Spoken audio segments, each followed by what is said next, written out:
Hi friends, प्रेरणा homemade recipe मध्ये तुमचं खूप खूप स्वागत आहे. आज आपण कोकणामध्ये पावसाळ्यामध्ये जी रानमाळामध्ये मिळणारी किंवा जंगलामध्ये अशी मिळणारी जी भारंगीची भाजी आहे, त्या खूप औषधी गुणधर्म असतात त्यामध्ये. ती आज भाजी कशी बनवायची ती बघणार आहे. याच्यामध्ये भरपूर प्रमाणात आपली जीवनसत्व मिळतात. ज्या रानभाज्या वगैरे मिळतात ना, त्याच्यामध्ये प्रत्येक ह्याच्यामध्ये काही ना काहीतरी आपल्याला शरीराला उपयुक्त असे मिळत असतात. त्यामुळे पावसाळ्यामध्ये ज्या रानभाज्या असतात ना, त्या आवर्जून आपण खाल्ल्या पाहिजेत. या भाजीमध्ये खूप औषधी अशी गुणधर्म आहेत. ही भाजी वेदनाशामक अशी भाजी आहे. या भाजीपासून रक्त शुद्ध होतं आणि कफनाशक अशी ही भाजी आहे. यापासून आपल्याला कफ होत नाही, कफ कमी होतो. तर आपण पहिला सुरुवातीला बघूया ही भाजी कशी असते, ओळखायची कशी. आता याची पानं अशी आहेत ना, ती कात्री असतात पानं आणि अशी लांबट असतात. ही रानात वगैरे अशी भाजी मिळते आणि कोकणात भरपूर प्रमाणाची भाजी असते अशी पावसाळ्यामध्ये. तर ही आता भाजी कशी बनवायची ती बघू. आता याची पानं पानं फक्त घ्यायची आहे आणि स्वच्छ धुवून ही चिरून घेतलेली आहे, एकदम बारीक चिरून घेतलेली आहे. आणि आता ही एका भांड्यामध्ये आपण शिजवून घेणार आहोत. अर्धा तास, जवळजवळ अर्धा तास आपण ही शिजवून घेणार आहोत. ही भाजी बुडेल एवढं आपल्याला पाणी घालून घ्यायचं यामध्ये.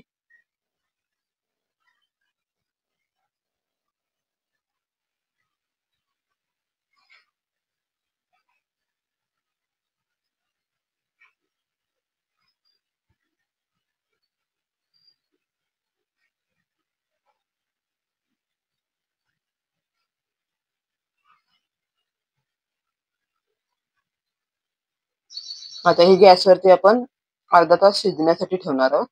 पहिली ही शिजवून घ्यायची चांगली भाजी. आता ह्या रानामध्ये मिळणाऱ्या भाज्या ज्या असतात ना, रानभाजी, त्या थोड्याशा अशा तुरट कडवट अशा लागतात. त्यामुळे आपल्याला ही चांगल्या शिजवूनच घ्यायच्या आहेत. आता इथं अर्ध्या तासाने बघू शकता चांगली ही भाजी शिजलेली आहे. आता या पाण्याचा वापर सुद्धा पोटाच्या तक्रारीसाठी करतात. तर याच्या मुळांचा, पानांचा आणि फुलांचा हा औषध बनवण्यासाठी उपयोग होतो. म्हणजे या भाजीचे खूप असे गुणधर्म आहेत. आता ही आपण भाजी बाजूला एका ताटामध्ये काढून घेऊ. बघू शकता किती छान अशी शिजलेली आहे. आणि थोडासा कलर चेंज झालेला आहे त्याच्यामध्ये, अशी काळपट काळपट अशी भाजी दिसते. आता एक भांडं घेऊन त्याच्यावरती आपण चाळणी ठेवून त्याच्यामध्ये ही भाजी आपण ही गाळून घेणार आहोत.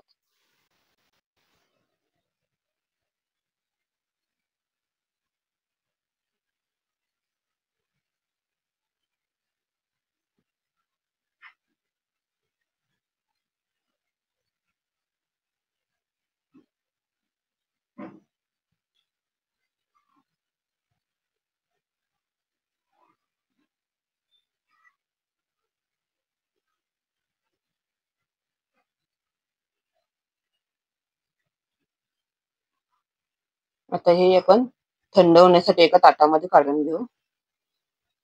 तुम्ही थंड पाणी ओतून सुद्धा ही भाजी असं पिळून घेऊ शकता. आता मी ताटामध्ये ही बाजूला काढून घेते आणि थोडीशी थंड करून घेते.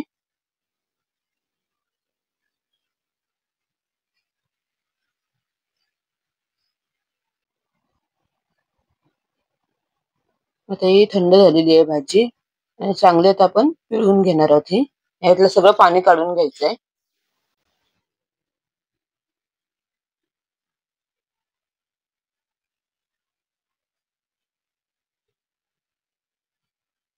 अशा प्रकारे आपल्याला ही पिळून घ्यायची आहे पूर्ण भाजी.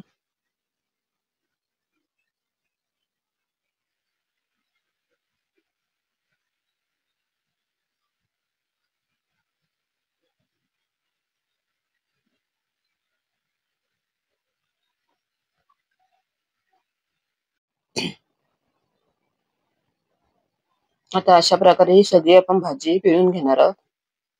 तर इथं आपली पिळून झालेली आहे भाजी. आता चांगली अशी सुटसुटीत करून घ्यायची आहे. अशी पूर्ण सगळी मोकळी करून घ्यायची आहे.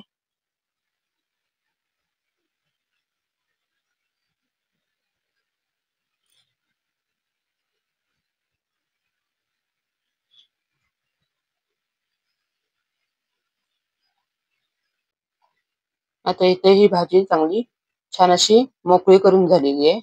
आणि आता आपण साहित्य बघणार. इथे कांदा घेतलेला आहे. आपण कांदा भरपूर वापरायचा आहे. लसूण आणि मिरची घेतली. तर मिरचीच्या ऐवजी लाल तिखट वापरलं तरी चालेल. आणि तेल आपल्याला जरा जास्तच घालायचंय, नाहीतर ही भाजी अशी कोरडी कोरडी दिसते. तर इथे मी तेल घालून घेतलेलं आहे आणि तेल गरम झालं की त्यामध्ये आपण जिरं घालून घेणार आहोत आणि ठेचून घेतलेली लसूण घालून घेणार आहोत आणि हिरवी मिरची घालून घेणार आहोत. तुम्ही हिरव्या मिरचीऐवजी लाल तिखट वापरलं तरी पण चालतंय. आणि कांदा घालून घेणार आहोत. कांदा पण या भाज्यांमध्ये, रानभाज्या जेवढ्या आहेत ना त्याच्यामध्ये कांदा जास्त प्रमाणात घालायचा. कांद्यानेच आपली भाजी ही छान लागते टेस्टला. त्यामुळे कांदा आपण भरपूर घालून घेणार आहोत त्यामध्ये.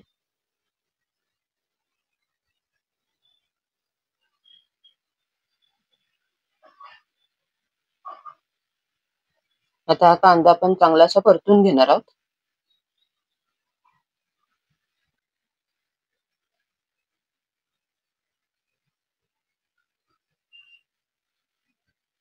आता इथं कांदा परतून झाला की आपण त्यामध्ये 2 चमचे मीठ घालून घेणार आहोत.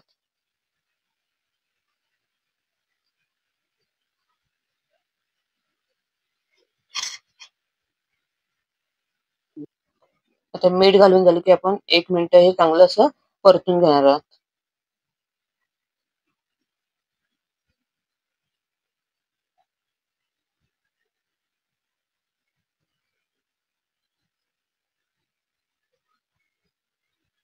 आता इथं आपला कांदा परतून झालेला आहे चांगला. आता त्यामध्ये ही आपण भारंगीची भाजी घालून घेणार आहोत. आणि या भाजीसाठी आपल्याला कांदा जास्तच वापरायचा आहे, कारण कांद्याशिवाय ही भाजी छान होत नाही. जेवढा कांदा असेल तेवढी ही भाजी टेस्टला छान लागते. आता ही चांगली अशी आपण परतून घेऊ. आणि फार काही याला लागत नाही. हिरवी मिरची, लसूण आणि कांदा एवढंच फक्त साहित्य लागतं. तुम्ही मिरचीऐवजी लाल तिखट वापरलं तरी पण चालू शकतं. आता हे चांगलं असं परतून घेऊ आपण.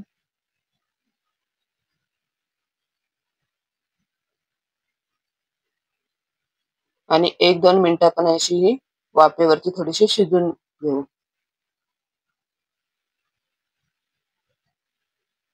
आता इथं 1 मिनिट झालेलं आहे आपला. आणि भाजी बघू शकता किती छान अशी ही भाजी आपली तयार झालेली आहे.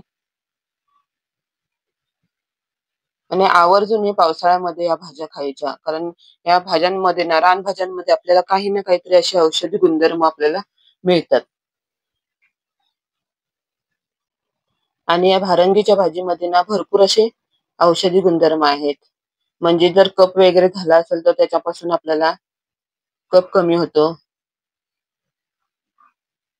रक्त शुद्ध होतं आणि ज्या वेदना वगैरे होत असतील, आपल्या शरीर अंग वगैरे दुखत असेल त्यापासून आपल्याला आराम मिळतो. त्यामुळे आवर्जून ही भारंगीची भाजी पावसाळ्यामध्ये खायची. आणि पावसाळा सुरू झाला की सुरुवातीलाच ही भाजी असते.